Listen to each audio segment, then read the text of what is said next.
Ermənilərin qənimi ləqəbi almış şəhid polisimizi xatırlayaq. Natiq Sevindikoğlu Əliyev Sırxavənd batalyonunda göstərdiyi şücaəti ilə tanınmağa başlayır. 1992-ci il martın 5-də Qazancı kəndinin erməni quldurlarından təmizlənməsi zamanı Natiq döyüşün önündə gedərək düşmənin bir tankını və bir neçə yaraqlısını məhv edir.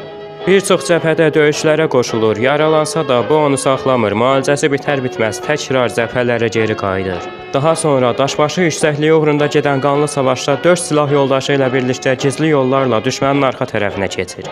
Natiqə tab gətirə bilməyən düşmən qaçmağa üz qoyur.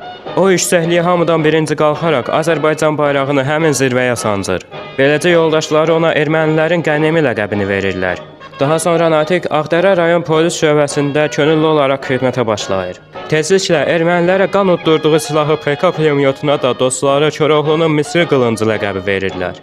1994-cü ilin may ayının 6-sında düşmən böyük qüvvə ilə Ağdərə rayonuna hücuma keçir.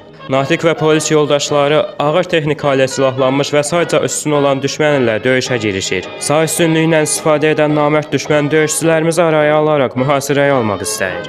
Bunu görən Natiq səngərdən çıxır və öz pulemyotunu işə salaraq düşmənin bütün diqqətini özünə cəlb edir.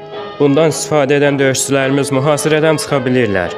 Natiq gülləsi tükənənə qədər döyüşməyə davam edir və bu müddət ərzində düşmən ona güc gələ bilmir. Güllələr dayandıqda isə onu diri şəkildə ələ keçirməyə çalışırlar. Çünki düşmənlər Natiqi çox yaxşı tanıyırdılar və ona qarşı böyük kin var idi içlərində. Yəqin ki, intiqam almaq üçün namərd planlar da qurmuşdular. Amma Natiq onların bu planını da ürəklərində qoydu. Son gülləsini saxlamışdı və silahını özünə tuşlayaraq onların planlarını alt-üst etdi. Həmin döyüşdən sonra girovlar dəyişdirilərkən düşmən tərəfindən bildirildi ki, Natiq tək başına 35 düşmən döyüşçüsünü və bir texnikasını məhv edibmiş. Ümid edirəm xatırlamağımız şəhidimizin ruhunu şad edər.